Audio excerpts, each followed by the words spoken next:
No role plays, just real. Chris and Lorenzo share 4 decades of combined experience to help you become a more effective leader. We've never really, as a workforce, spent a lot of time on making sure we're developing good leaders. We'll be able to share stories, experience, mistakes, failures, successes. This is Hacking Your Leadership.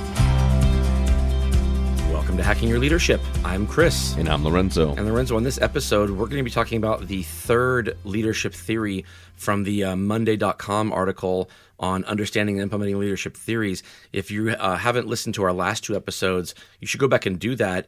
They can be listened to really in any order, but we're talking about over 8 episodes, the idea of leadership theories and the importance of having them, the importance of kind of knowing where your tendencies as a leader are rooted in.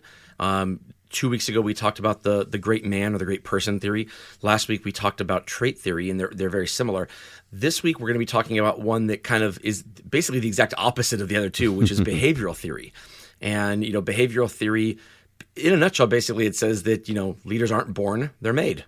What do you think about this? Yeah, I think it's good for us to talk about this because, as we've kind of gone through these different theories, we've alluded to this and we've talked, quite a bit about a little bit of balance. But for me personally, this is kind of where the scales really, really tip into building leadership skill and helping people to understand so many things and ways that we approach things and, who we are and our demeanors and our energy.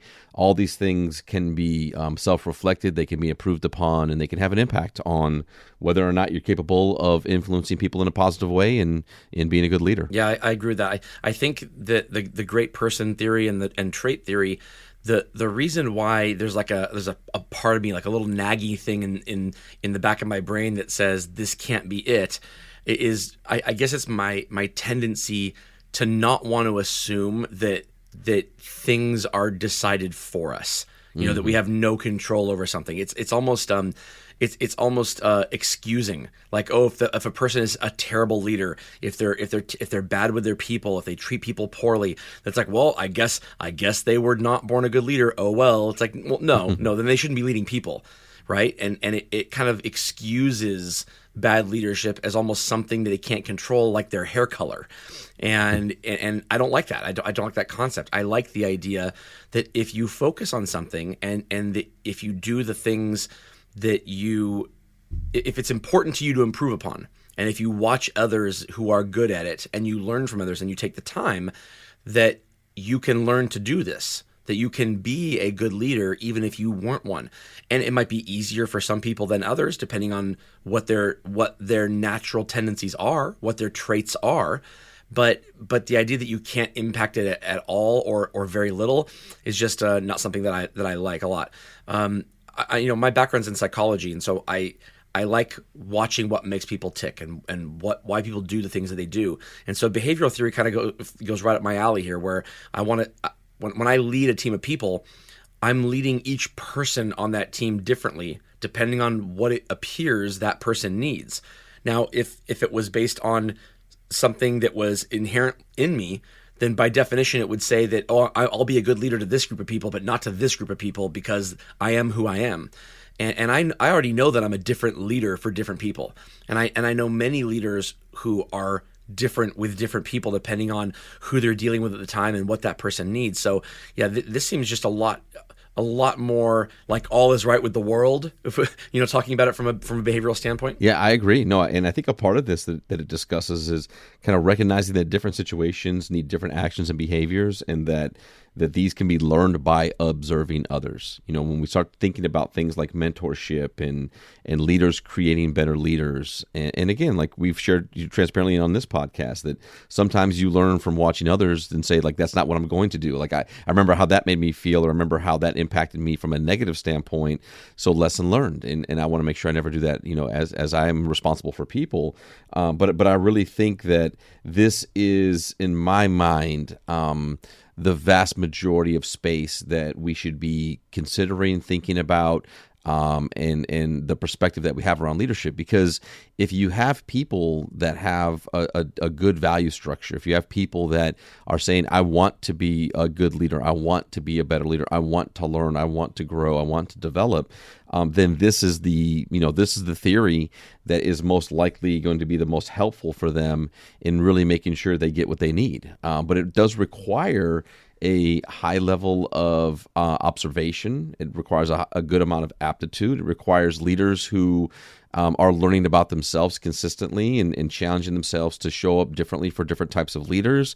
This is really the space where we can paint with a broad brush in a lot of our overall views of leadership, or how to treat people, or how to engage with people, or how to connect, business outcomes to behaviors, but really dialing into shape somebody uniquely. And like, that's kind of what is been top of mind for me for a good amount of years now, is how do I help Chris develop leadership skills and provide him with stories, examples, mistakes that I've made? How do I make sure that there are certain things that make a lot of sense that I think he can understand, but at the same time, how do I make sure Chris can just be Chris? How do I make sure that I'm not saying, hey, Chris, become a little mini Lorenzo? No, actually, I want you to be you completely.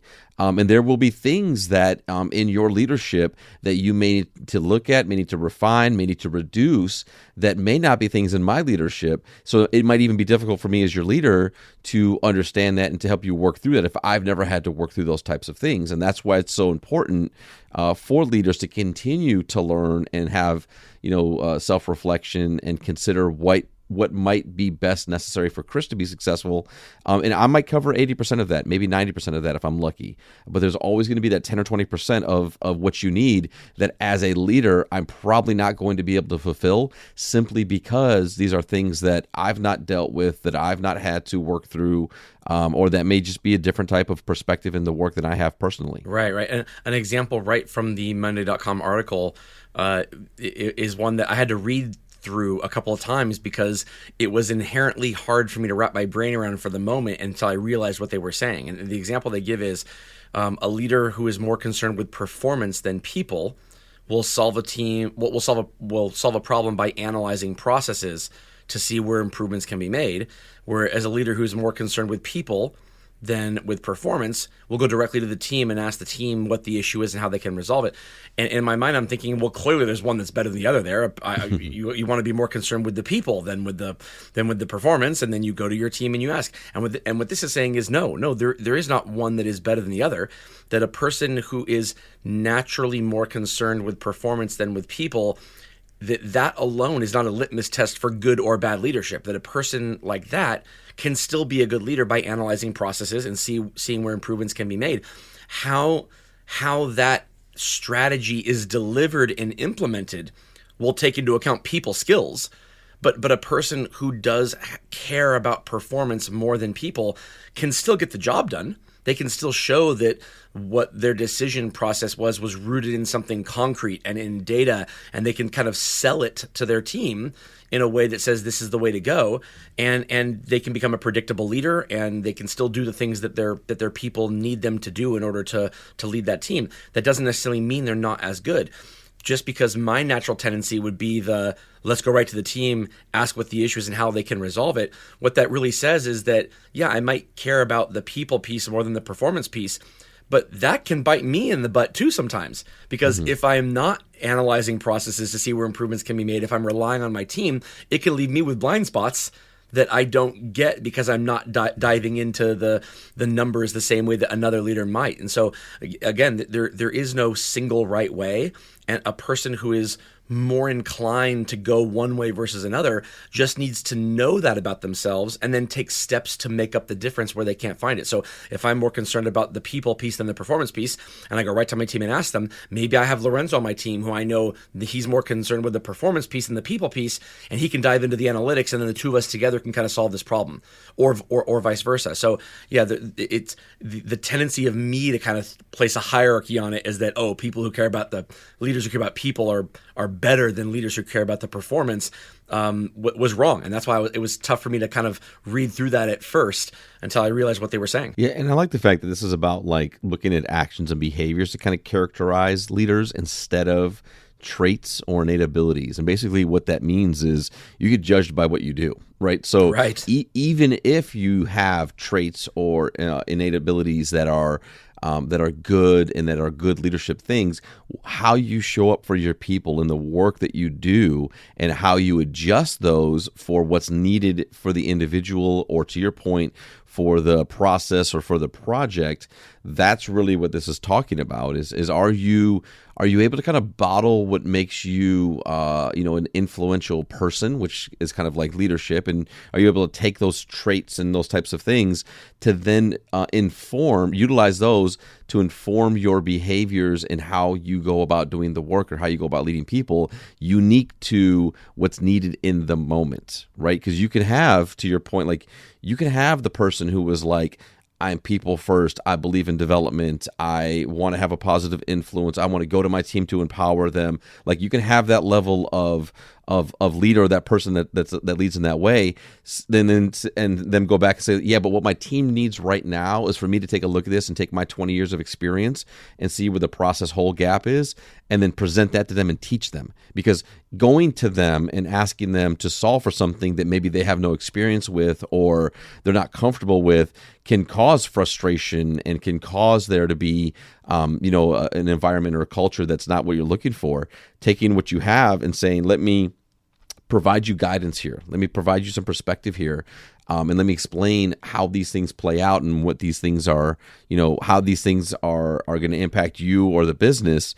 That is critically important in some instances, regardless of whatever your traits or innate abilities are. Yeah, I think that this whole like coming full circle thing, what I'm kind of like piecing this together in my mind is that it's like what you said at the beginning about having mentors and observing others and watching what others do. I look back at the people that I've had throughout my career that I would consider to be mentors, and some of the people that, like, maybe mentor is the wrong word, because what I learned from them was what not to do. I still learned what not to do. And so, if mentor has the wrong connotation because of what it's supposed to be, at the very least, they were a leader and they were very influential on how I lead today because of the things that I could see not working long term. And so therefore I don't do those things. And so it is about watching others. It is about making sure that you are absorbing the actions and the behaviors of others so you can know what to take with you and what to leave behind. And then being able to implement those things. So it's not just I know what to do in the situation because I'm me, and if it doesn't work out, oh well, I'm me anyway. It's I can take in what I've experienced. I know what feels right to me, and that might inherently be better for me to execute, but it's not necessarily inherently better for the situation at the time. And then watching what other people do, and just because what other people do might not resonate with me, I need to step back and say, okay, don't just look at what resonates with me, look at what actually worked too.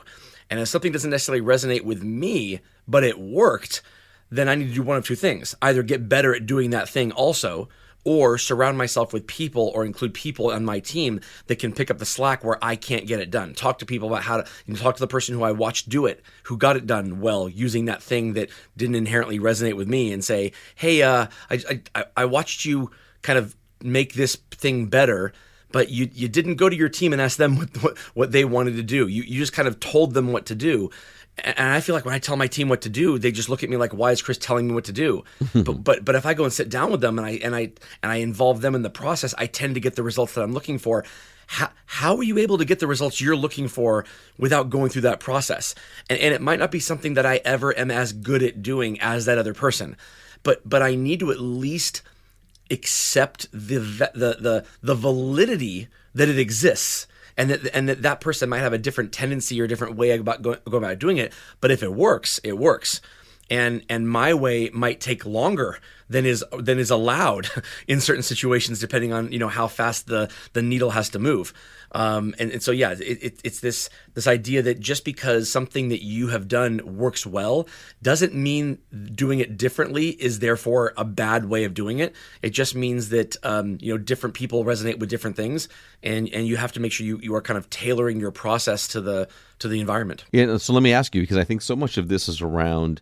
I know you mentioned it, kind of like seeing and observing others others do it, taking lessons, being able to like take in leadership skills. But let's give somebody their flowers. Give me the name of a leader in your career that you feel has kind of significantly shifted your approach and or been super helpful in helping you to actually build leadership skills. So one of my mentors is one of your mentors too, actually. We have the same person. His name is Gil.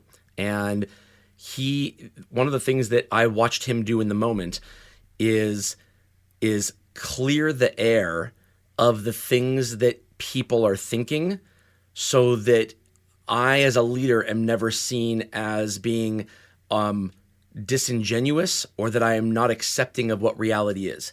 And so, it might be a tendency for a lot of people, and maybe it was for me at the beginning of my leadership career, to not address what would be considered the elephant in the room. Because if it's not solvable, then it muddies the waters, or it makes people think that whatever we're trying to solve for is less solvable because of the elephant in the room. But if all my team is thinking is about that elephant in the room, my not even acknowledging it gives the impression that I'm not in tune with what reality is, with what the thought processes are of people going on. And if I can call it out for what it is and then say, you know what, this element is just the reality of our situation. This part isn't going to change. It is what it is. And to not even say it to begin with means that all the brain power in the room is now focused on that thing that I won't talk about, as opposed to we talk about it, we move on from it collectively, and then we try to solve the problem. And it was almost freeing when I saw that work in action, when I saw that kind of let the team become the team, because it didn't make the problems less likely to be solved because of people considering the elephant in the room. It made them more likely to be solved because we addressed the elephant in the room. We got to collectively agree that it was just an element of the situation that we couldn't, avoid or change or do anything about, but that we had to solve the problem anyway with that in existence. And then no one even thought about it again. It was just moved on as like, well, this is our reality. Now what can we actually do to solve the problem? I think a lot of leaders, they waste a lot of time and they lose a lot of credibility trying to avoid those conversations because they think it's going to muddy the waters or make things less likely to be solved. Absolutely. And with that, it brings us to this episode's 1 Minute Hack. But first, a few words from our sponsors. The 1 Minute Hack. All right, this episode's 1 Minute Hack is about giving flowers, like Lorenzo just asked me to do right before those few words from our sponsors. I want you to get out your pen and paper, and I want you to write down the names of 2 or 3 people in your leadership career who you learned how to be a better leader from by watching. You saw them do something, you observed their behavior in action, and you absorbed it and thought to yourself, interesting, that's a good way of doing things. It resonates with me, and now I do either that exact thing or some variation of that thing in my own leadership career with my own people, and it works really well. I want you to go to those people, and I want you to thank them for that. I want you to call out to them directly that these are the things that helped shape who you are as a leader, and give them their flowers. We don't do this often enough. What this will do is it will validate that what that person did has an influence on other people. They're more likely to do it more going forward. They're more likely to put themselves in observable positions going forward that allow other people to learn from them in the exact same way you did. And then hopefully it will come full circle. And at one point in time, somebody will come to you and do the exact same thing for you. Yeah, I think it's a great 1 minute hack. And just a reminder, man, like it is there's so much going on in our lives as leaders. There's so many people that have had an impact on us. And it's, there are those little moments where you thank somebody and you appreciate them. And typically that comes when you either get promoted or when you leave an organization, things like that. And you kind of give everybody their shout outs and you talk about all the thankfulness and the gratitude. But just focusing in on a few leaders that have really had a major impact and thanking them for that without any other intent, without any other things going on, without any,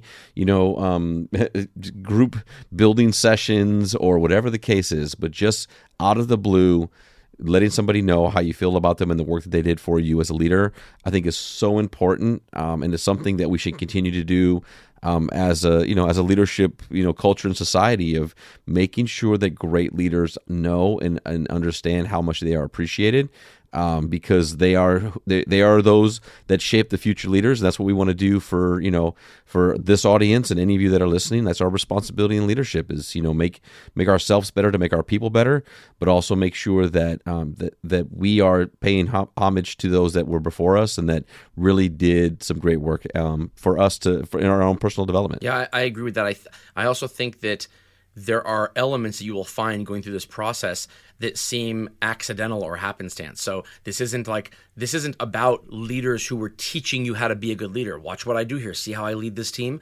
This is about you noticed something in the moment that was being done and calling those things out too. And the reason why this is important is because the leader who you observed this from and who did a good job with this thing may not even know that they did this in the moment. They may not have gone through the process of introspection or self-reflection or figuring out that what their good leadership style is rooted in this particular theory or that particular theory. They may not have even thought about it. It's just something, a part of who they are and what they do.